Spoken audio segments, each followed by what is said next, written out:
안녕하세요. 사랑하는 성도님, 은혜의 주님이 우리와 함께 하십니다. 우리와 함께 하시는 주님을 찬양합니다. 기도합시다. 하나님 감사합니다. 오늘도 주님의 선하신 인도하심을 바라봅니다. 오늘도 주님의 은혜 안에서 저희들의 삶이 평화롭고 또 새 힘을 얻으며 하나님이 인도하시는 복된 길로 나아가도록 또 말씀을 통하여 세워주시옵소서. 예수님 이름으로 기도합니다. 아멘. 오늘 말씀은 갈라디아서 6장 11절에서 18절 마지막 절까지입니다. 내 손으로 너희에게 이렇게 큰 글자로 쓴 것을 보라. 무릇 육체의 모양을 내려 하는 자들이 억지로 너희에게 할 일을 받게 함은 그들이 그리스도의 십자가로 말미암아 박해를 면하려 함뿐이라.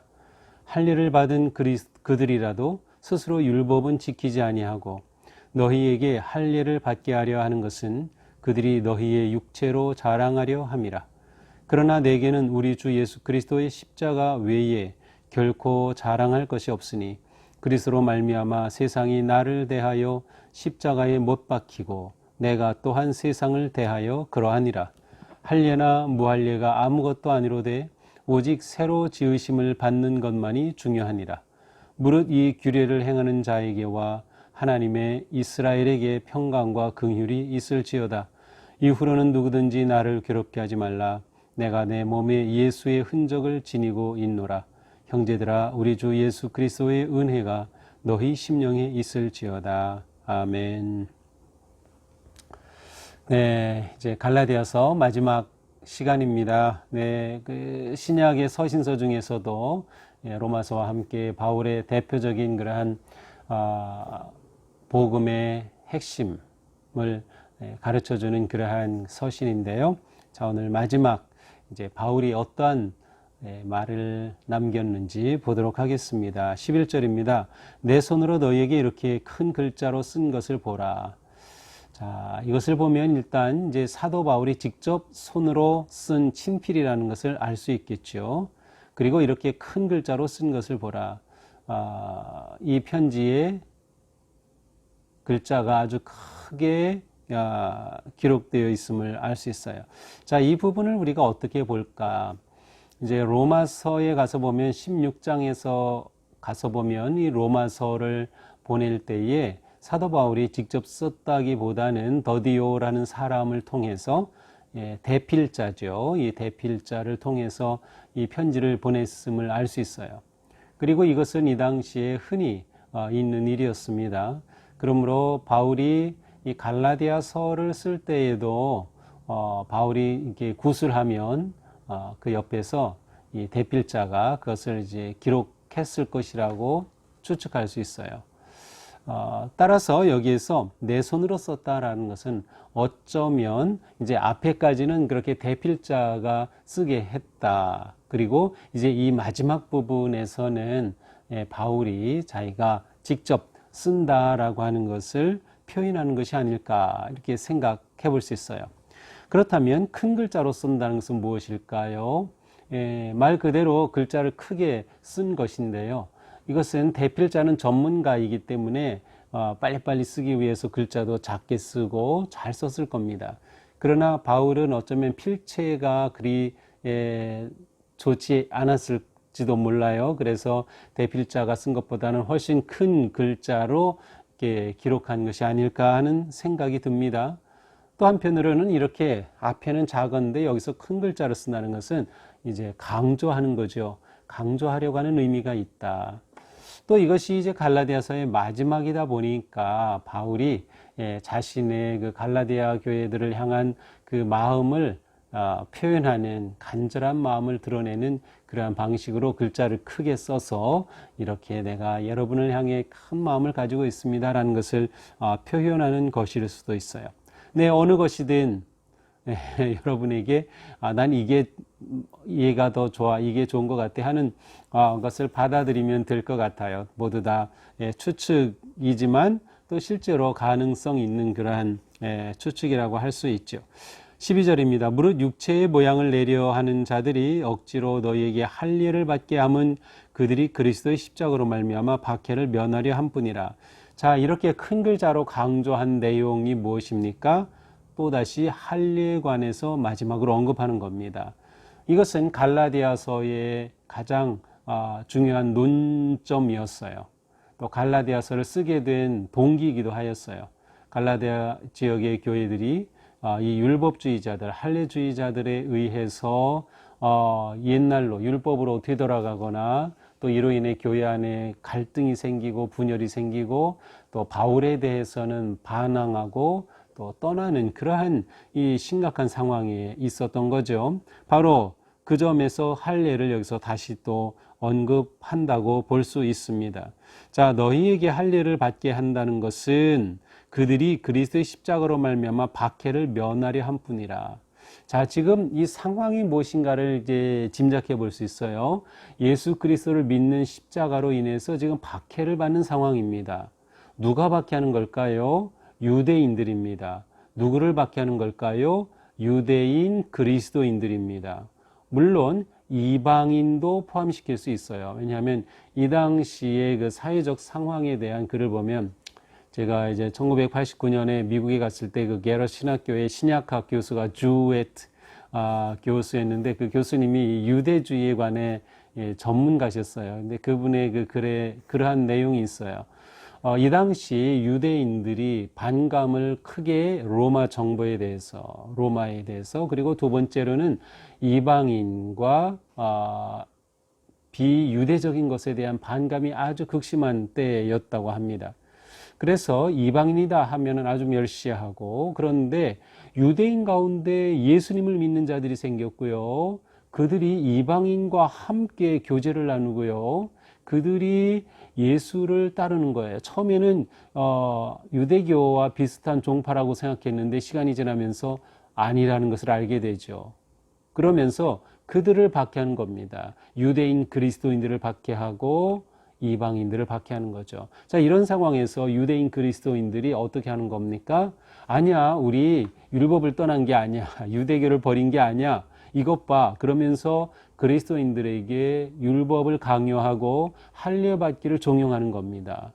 그렇게 함으로써 박해를 피하는 거죠. 이것 봐, 우리가 유대교를 떠난 게 아니고 오히려 지금 이방인들을 유대교로 개종하려는 거잖아 라고 하는 것을 보여주면서 박해를 면하려고 했던 거죠. 바로 이러한 것을 표현하는 것입니다. 십자가로 말미암아 박해를, 그리스도의 십자가로 인해서 받는 박해를 면하려고 그렇게 할례를 주장하는 것일 뿐이다 라는 거죠. 13절 할례를 받은 그들이라도 스스로 율법은 지키지 아니하고 너희에게 할례를 받게 하는 것은 그들이 너희와 육체로 너희의 육체로 자랑하게 하려 함이라. 이러한 자들도 가만히 보면 실제로는 율법을 제대로 지키지도 않아요. 자기들이 정말로 율법을 다 제대로 지키면서 이렇게 한다면 그나마 이해는 해볼 수 있겠는데 자기들도 사실은 율법대로 살지 않으면서 이방인 그리스도인들에게 율법을 강요하는 거죠. 억지로 강요하는 겁니다. 단지 박해를 피해보려고 하는 그 마음에서 이러한 일들이 일어나는 것일 뿐이죠.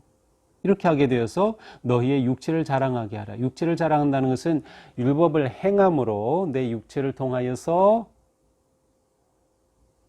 의롭다 하심을 얻을 수 있다라고 하는 자기의가 드러나는 것을 말하기도 하고, 여기서 한편으로 육체를 자랑한다는 것은 할례 받은 그 육체를 자랑한다는 의미도 제가 볼 때는 있어요. 그래서 할례 받은, 왜냐하면 이제 뒤에 이것과 연결시킬 수 있는 그러한 그 표현들이 나오기 때문이죠. 자, 이것은 잘못된 것입니다. 그러므로 바울은 선언합니다. 14절 매우 중요한 표현이죠. 그러나 내게는 우리 주 예수 그리스도의 십자가 외에 결코 자랑할 것이 없으니 그리스도로 말미암아 세상이 나를 대하여 십자가에 못 박히고 내가 또한 세상을 대하여 그러하니라. 나는 그리스도의 십자가밖에는 자랑할 게 없다고 선언합니다. 자, 그들은 뭐를 자랑해요? 육체의 할례의 표를 자랑합니다. 나 할례 받았어. 그러나 바울은 나는 그리스도의 십자가 외에는 자랑할 게 없다. 자, 그런데 이 당시 십자가는 뭐였어요? 죄수의 형틀이었습니다. 가장 저주받은 것이 십자가형입니다. 멸시받는 거죠. 그런데 바울은 나는 십자가를 자랑한다는 거죠. 그리스도의 십자가를 자랑한다. 형틀이 없고 저주스럽고 수치스러운 그것을 자랑한다. 바울은 분명하게 그리스도의 십자가의 그 구속의 은혜와 복음의 진리를 확신하였으며 그것을 자랑하는 사도였습니다. 그렇게 되니 어떻게 됩니까? 그리스도로 말미암아 세상이 나에 대하여 십자가에 못 박히고, 이것은 무슨 말인가 하면 십자가에 못 박혔다는 것은 죽었다는 것이에요. 내가 이렇게 그리스도를 자랑하고 그리스도를 믿기 때문에 세상은 나에 대해서 십자가에 못 박혔어요. 그거 죽은 거예요. 세상은 나에 대해서 죽고 나도 세상에 대해서 죽었어요.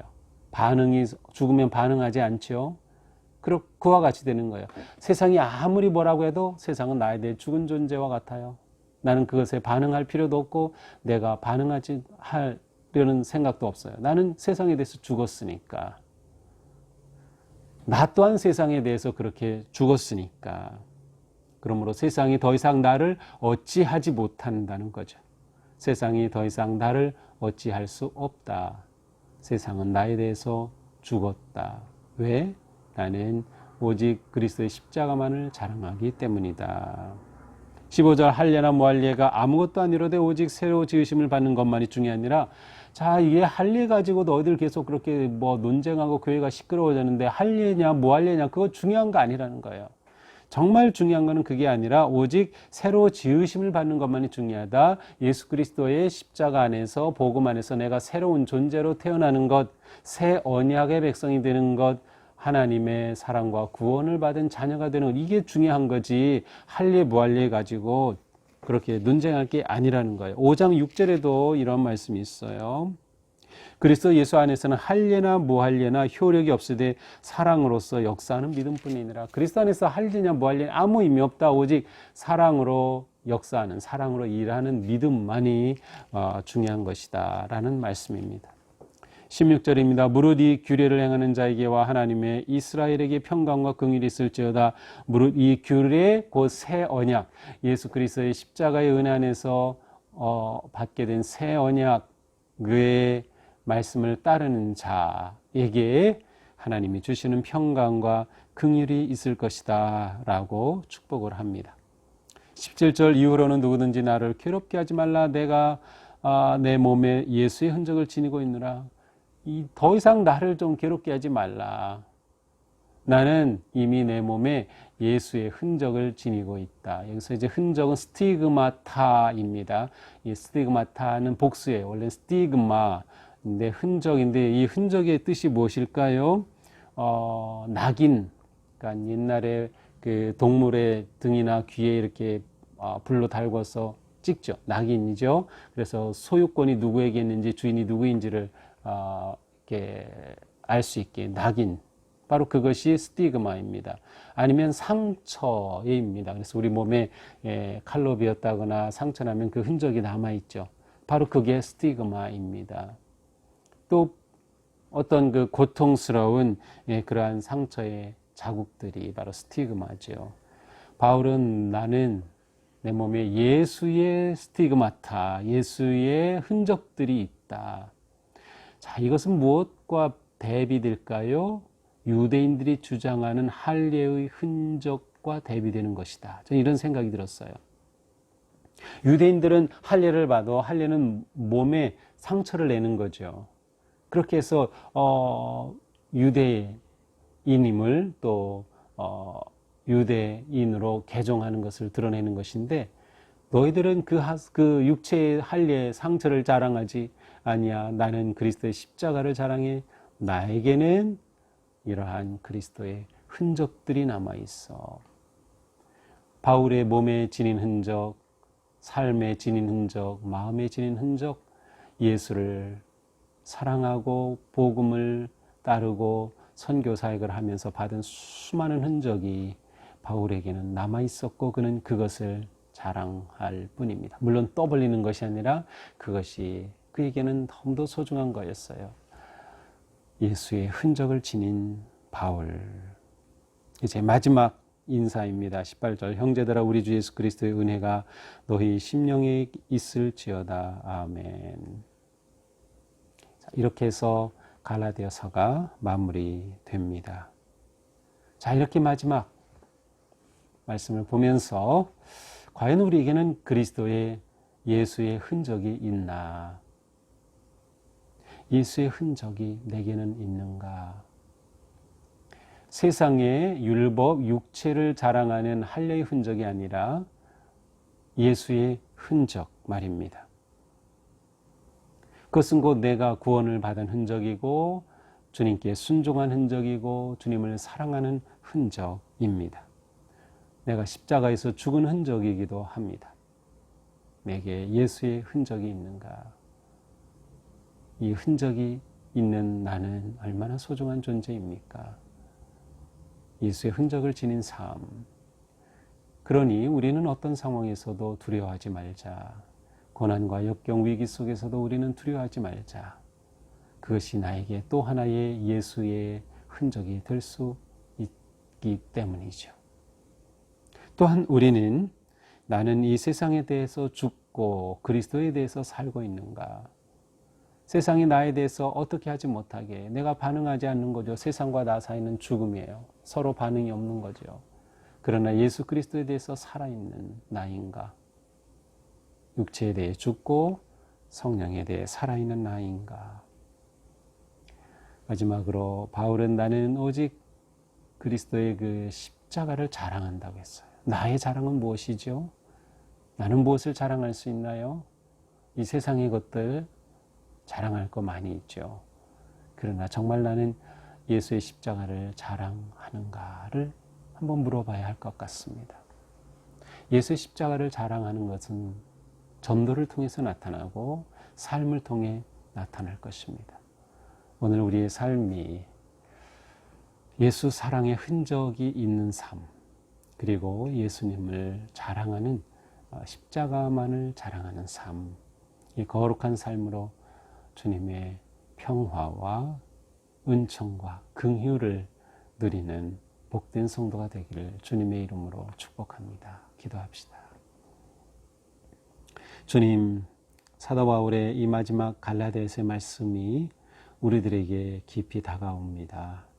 주님, 저희들도 바울처럼 그렇게 십자가의 흔적이 있고 십자가를 자랑하고 십자가만 의지하는 그런 삶 살 수 있기 원합니다.